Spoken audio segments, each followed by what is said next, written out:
So now this is the biggest discussion and the biggest headache people have when they are looking to enter into actually any of the 3 developments that we will talk about later on in that area.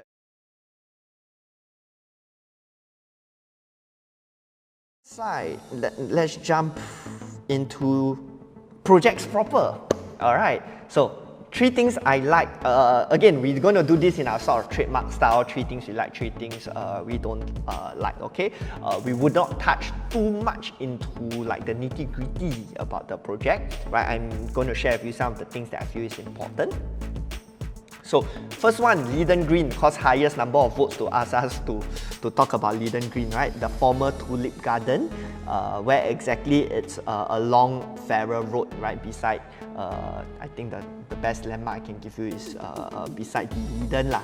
Okay, it's a freehold development developed by MCL, of which Elizabeth and I loyal supporters. Both our properties are by MCL, so very big fans of MCL. Good developer, of course I have to say good. I buy from them. Launched in January 2020. So to date, okay, the expected TOP is December 2023. So later part of next year. It's today about 3/4 sold lah, 76% sold. Schools within 1 km. Okay, so like I said, District 10, everybody likes school. So I wouldn't don't play cheat, right? Because it's sort of playing cheat if I say people like District 10 because of schools, and then in the 3 things I like and don't like, I go and put like being schools, and that's sort of cheating you guys off 1 point. So if it's within the distance of a good school, that is like a given. So if not, then I'll put it as a point that I don't like lah, but I will not put it in as a point I like. Sort of assume that there's good schools in the area unless otherwise stated. And so for Leedon, we have a Nanyang Primary, but 2 blocks out of 1 km, okay? So just do take note now, you don't go and buy those 2 blocks and then go and think that you can put your kid into Nanyang Primary. So the 2 blocks that are furthest away from the main entrance are the blocks that are not within 1 km of Nanyang, okay? So like I said, I will not dive into the nitty-gritty layout, how many, where the door is, left and right, whatnot, right? But if you do need that, you can pause this video right now and take a photo. Pause it if you're watching replay. You can't really pause it now because it's a live video. And I'm talking a little bit more so that if you want, you can just take a photo and then scan this QR code. But let me talk about some of the points that I feel is relevant, okay? So 638 units, of which, how are they split up? We have 91 bedders, 310 2-bedders. So the number of 2-bedders within Leedon Green alone is probably already bigger than some of the developments in the Farrer area already. We have 156 3-bedders. 156 3-bedders. 4-bedders, the number it's blocked off, but don't worry, let me see whether I can get that out.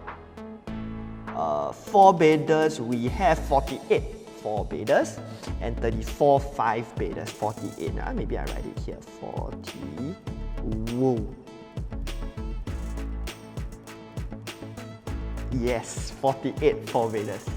Alright, the indicative, so the price range, okay?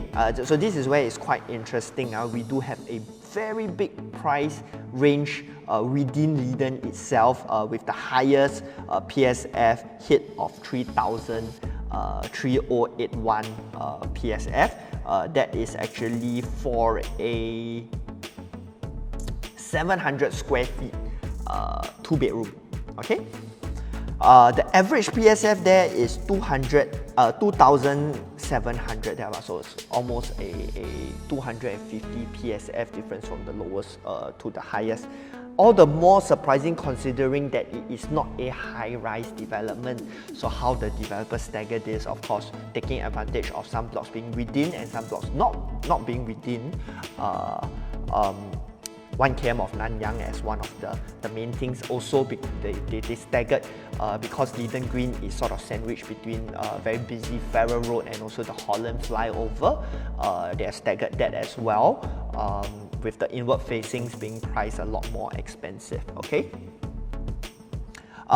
Next part, right, for those of you who do follow us, know how much we pay attention to this. The percentage of Singaporeans within the development, so now standing at 77.4%, not the highest among the new launches that we are taking a look at, but still decent enough to sort of show me that the kind of demand here is organic demand, local demand, not flaky demand, so you do not expect prices to come down, you know, if something happens. Yeah?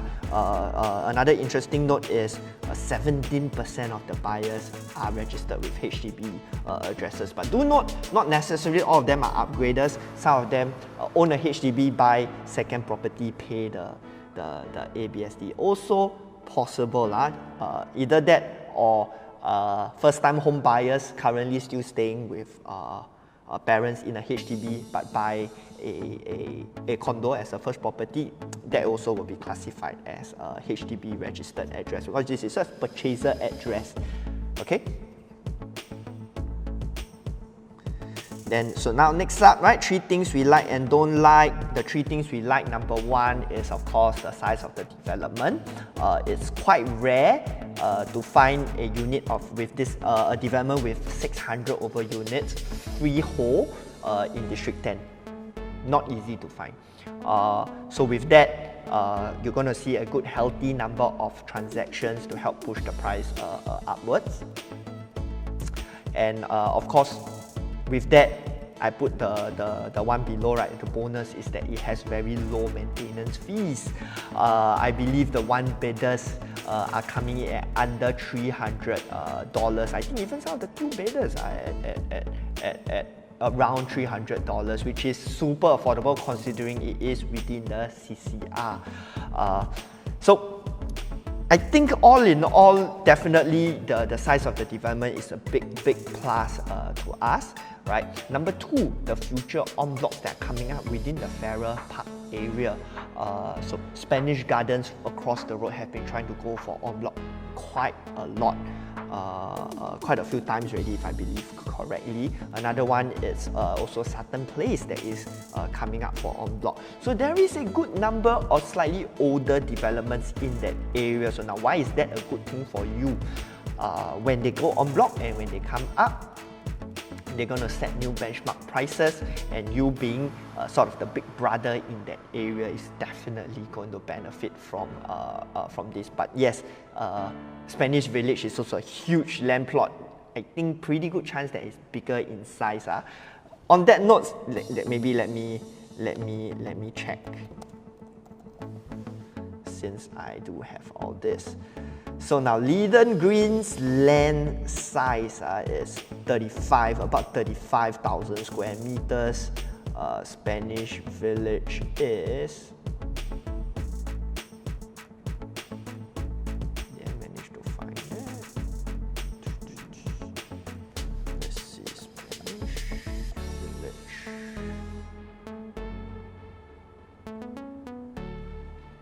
Search for that while I grab a drink of water.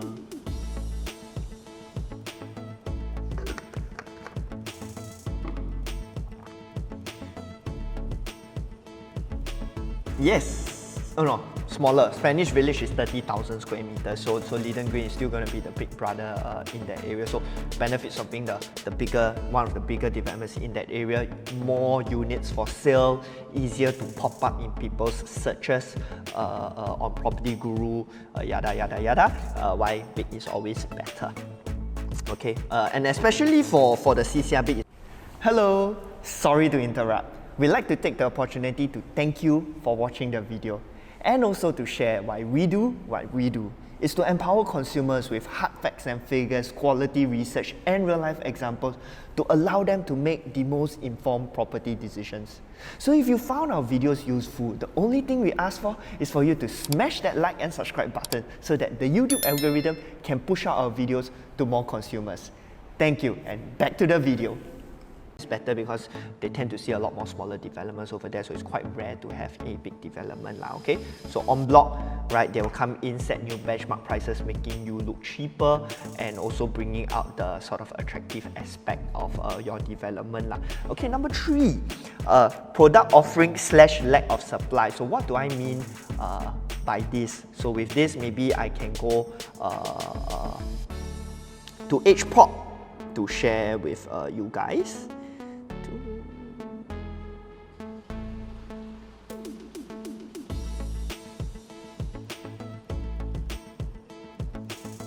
So I'm going to just use this example to share with you guys how do I find the kind of prices of the resale properties in the area in an easy way, right? Sort of a cheat code on Property Guru.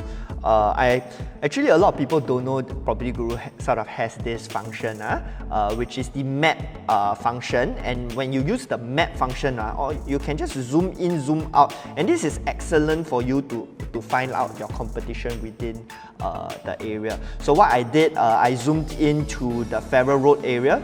So this is where Leedon Green is, right? So I want to find out, let's say I want to buy a 1-bedder, right? I want to find out, what are the other 1-bedders in the resale market looking at? So now let's take a look. So what are the other 1-bedders in the market asking for right now? And am I paying way higher? So you look at this.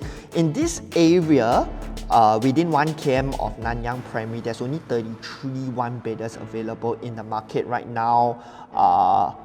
And if you go lowest price, the cheapest one is at the Asana at 1 million. But we very quickly come up to 1.19, 1.16, but that is at Leedon and Poland and Blue. If we add in the filter for freehold and 999, you see that number dropping to just 10 units in the Farrer Road area within 1 km of Nanyang Primary. Right. So why this is interesting is because think about it. I do sense this potentially happening in the foreseeable future. With CCR, with everything getting more and more expensive, right? It somehow or other may reach a point whereby some people cannot afford to move or to buy a property within 1 km of the school that they want to put the kids in. So if they are creative about it, one thing they can do is to buy investment property within 1 km. And then just change their address over there, and then to put the kid inside lah. So obviously, technically you have to be staying inside, so you likely cannot rent it out. But you just have to register your address there for 30 months, and then you can utilize the address already, and then use it for address. Then moving forward, pass it down to the next parent that needs something like that. This is something that you see happening in the Balmoral area quite a fair bit, to be honest. Yeah, and your competition over there, other than small developments like the Asana, not cheap, 1.5 million already, because they are 700 and 800 square feet, as you can see. Levels probably being the only other development that has any sort of supply in the area. So very low 1-bedroom supply over there. Now let's take a look at 2 bedrooms.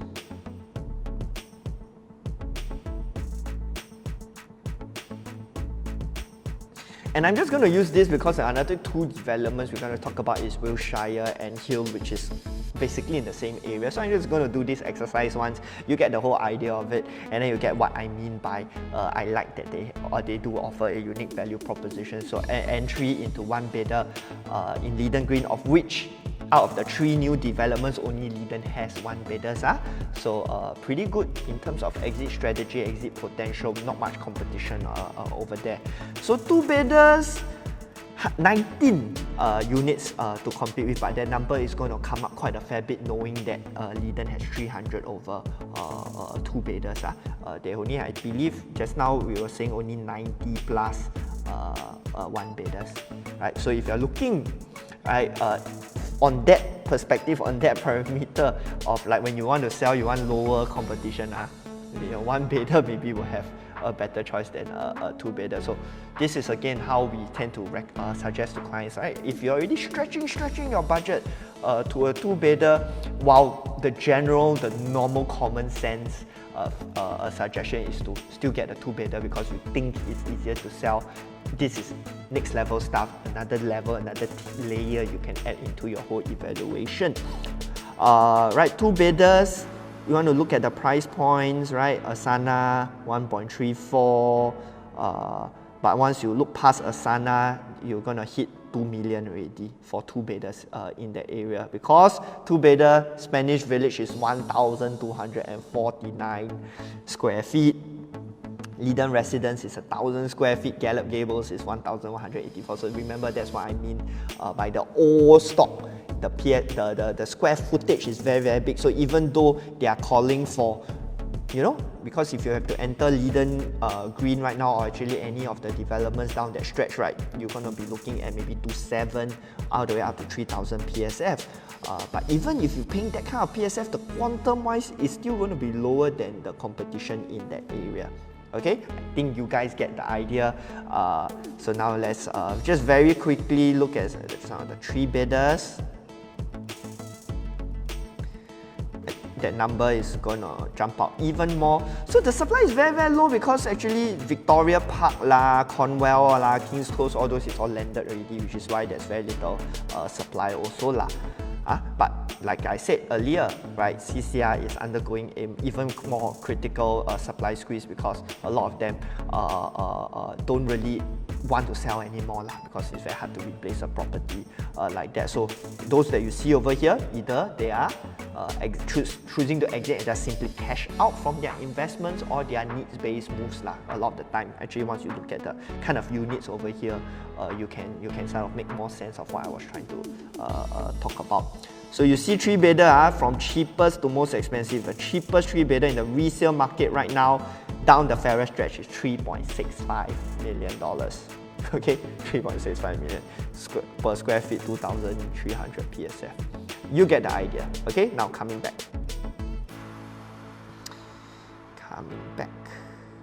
to presentation slides. So now that's what I mean, right? Product offering, lack of supply in that area.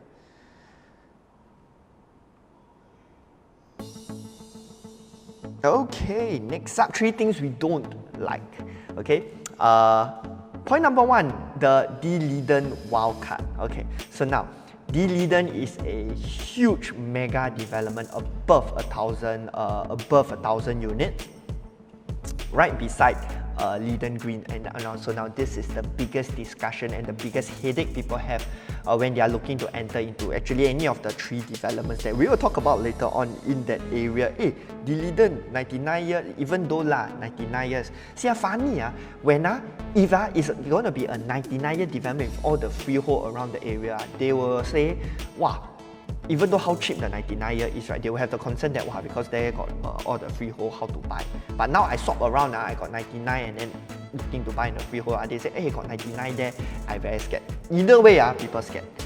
But, so yes, alright, the Leedon wildcard, because Leedon, another thing about it is that the layouts they have a lot of 1,001 layouts, very different facings, and so their PSF range is very big. If you can see,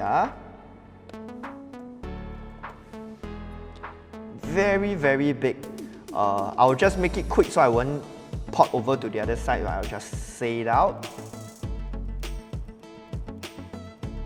And do note also, Leedon as a product, their square footage is also very big. It was built a good 10 years back, right? Again, they have two bedders. Their one bedder is already like, their one bedders can go up to 1,000 square feet one, right? Smallest one bedder, 592 square feet. So yeah, they have very different sizes, but because of the size of the development and the layouts of the development, right, you see their range of PSFs are coming from 857 on the low end all the way up to 2,100 PSF.